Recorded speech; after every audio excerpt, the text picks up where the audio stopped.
مساء الخير. عاملين ايه؟ النهارده بقى هنعمل مع بعض بانيه الشركات وبرجر الشركات بطريقه سهله وحلوه ونظيفه. اهم حاجه ان انت عاملاها في بيتك وعارفه، يعني واثقه في الحاجات اللي انت مستخدماها. يلا بينا نخش على مقادير النهارده ونشوف.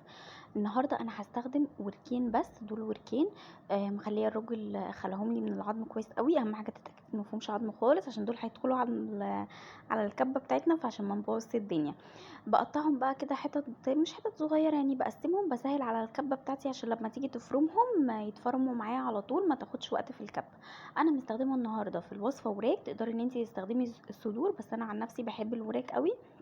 بتبقى بصراحه يعني طريه اكتر من الصدر بيبقى ناشف. بس طبعا لو انت ما بتحبيش الوراك وحابه ان انت تستخدمي صدور فمفيش اي مشكله، الوصفه دي هتنفع برضو مع الصدور عادي خالص. هتمشي بنفس التكنيك اللي احنا هنمشي بيه، وهتشوفي بقى الوركين دول طلعوا لنا الكميه اللي انت شفتيها اول الفيديو. بمكون بقى هنحطه مع بعض، هيبصي هيزود لك الكميه دي، وهتشوفي في الاخر بجد نتيجه روعه. هنضربهم بقى في الكبه حلو قوي كده، زي ما انت شايفه كده. انا عايزه ان الفراخ دي تتفرم معايا كويس قوي، فانا الاول بفرمها عشان تستقبل معايا البهارات، البهارات تدخل فيها كلها، وابقى متاكده ان كلها متغلفه بالبهارات اللي انا هزودها. بصوا بقى الفراخ اتفرمت ازاي، هي ما بتاخدش وقت، على طول بتتفرم بكل سهوله يعني. هرجع بقى الكبه بتاعتي تاني، وهجهز معايا البهارات اللي انا هستخدمها النهارده. معايا بابريكا، ملح، فلفل اسود، توابل فراخ، 7 بهارات، بصل باودر وتوم باودر. هي دي البهارات الاساسيه معايا اللي هبهر بيها الفراخ. اهم حاجه بقى ان انتي كده تجيبي معلقه وتشوفي الكبه بتاعتك، لو في فراخ كده متشعلقه فوق ولا حاجه تنزليهم، عشان لما نيجي نضرب الفراخ اللي معانا دي بالبهارات كلها تتشرب البهارات اللي احنا حاطينها. في ناس على فكرة بتحط معاهم بيضة، بس انا بصراحة مش ما بحبش استخدم البيض. لو عايزة ان انت تستخدمي بيضة خلاص نزلي في المرحلة دي بعد ما تحطي البهارات، نزلي معاهم بيضاية. بس انا بصراحة مش بحب استخدم البيض. ولو حابة ان انت تستخدمي كمان بدل بهارات الفراخ تحطي باكو من الفيجيتار، فهو بيبقى متبهر ومملح وكده، تقدري ان انت تشيلي بهارات الفراخ وتحطي باكو فيجيتار. ده بقى المكون اللي انا قلتلك عليه، ده السر كله. كوبايه من الرز المطحون. ده رز بغسله وبسيبه لحد ما ينشف تماما. اهم حاجه ما يبقاش فيه ميه خالص، يعني تعمليه من بالليل وتسيبيه لحد تاني يوم الصبح كده على فوطه، ولما ينشف بتطحني. هحط بقى كوبايه. بصي بقى كوبايه الرز دي هتلمي لي عجينه الفراخ دي ازاي. بصوا العجينه هتتلم معايا، وفي نفس الوقت هتزود لي الكميه بتاعتي وطعمها مش هيبان. يعني انسي ان انتي حد يكتشف اصلا ان انتي حاطه رز مطحون، طعمها مش بيبان نهائي. بصوا بقى الفراخ لمت معايا ازاي، بقت قطعه واحده ازاي، اتلمت يعني وبقى التلزيق فيها بسيط جدا جدا جدا. ويعني هتشوفي احنا هنشكلها مع بعض، هتتشكل معايا بكل سهوله. هنا بقى تديها كام ضربه كده لحد ما تتاكدي البهارات والرز وكله دخل في بعضه كويس قوي. وبعد كده بنقفل عليها وكده حضرنا الفراخ بتاعتنا. هنجيب بقى طبق، وهفضي الفراخ دي هفضيها بقى في الطبق ده، وهحطها بقى في التلاجة.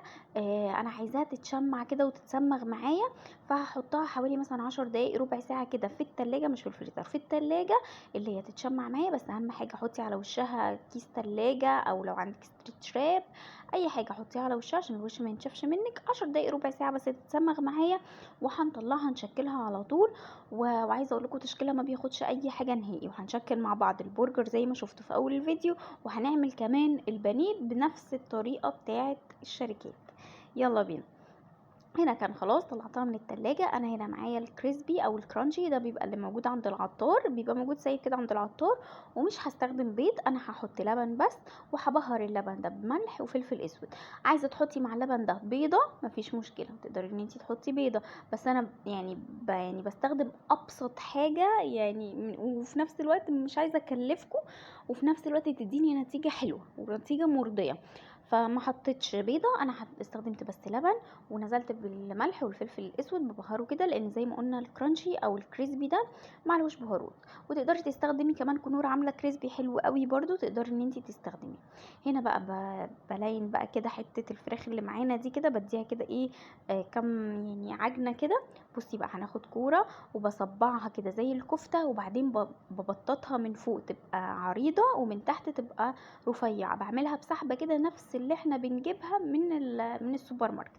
بنزل بقى في الحليب او اللبن، وبعد كده بنزل في الكريسبي اللي عندي، غطيها بقى كده كلها بالكريسبي. بصي بقى شكلها في الاخر هيبقى عامل ازاي. اهي فرقت حاجه عن اللي بره؟ والله ما فرقت اي حاجه نهائي عن اللي بره، وبالعكس دي فراخ. بره بقى الله اعلم هما بيحطوا فيها ايه. هنا بقى هنعمل البرجر. هتجيبي اي غطا عندك، وهتجيبي بقى كوره كده، وهنعمل برجر يعني برجرايه محترمه. بصي بقى هناخد كوره كده ونحطها، وعلى كيس التلاجة كده هقفل كيس التلاجة، وهفضل اضغط لحد ما يتفرد معايا وتاخد شكل البرجر، يعني لحد ما تملى الغطا بتاع البرطمان اللي انا مستخدماه. بصي بقى اهي، بصي برجرايه محترمه، هتبقى اكبر من العيش الكايزر اصلا اللي احنا هنجيبه. نزلتها برضو في اللبن، وبعد كده هحطها في الكريسبي او في الفيجيتار وتغطيها بقى كده ايه كويس حلو قوي. تضغطي عليها كده عشان تتاكدي ان الكريسبي يمسك معاكي. بصي الجمال. تعالوا نعمل برضو واحدة واحدة كمان عشان الفكرة توصل او الطريقة توصل. زيادة تأكيد. بس انتي حطيتي اللايك ولا لسه؟ انت شكلك لسه ما حطيتيش اللايك ولسه ما اشتركتيش في القناة. بجد المشاهدات بجد يا جماعة، يعني دلوقتي معظم الوقت بقيت بحب اشتغل اكتر على الفيس بصراحة عن اليوتيوب مش عارفة القناة واقعة ومشاهداتها واقعة، ومش عارفة بصراحة ارفعها ازاي. فمين عارف يمكن الفيديو ده يعني تفرحوني كده ويجيب مشاهدات. شكلناها برضو زي ما شفتي كده، وبعد كده نزلتها في اللبن، وبعد كده هحطها في الكريسبي، وبس كده اهي. تعالوا نعمل واحدة برجر برضو كمان عشان بعد كده نشوف هنعمل ايه.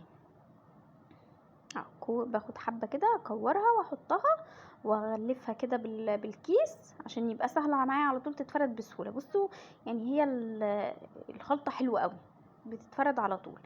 بس كده، بس كفاية. طلعي بقى كده اهو.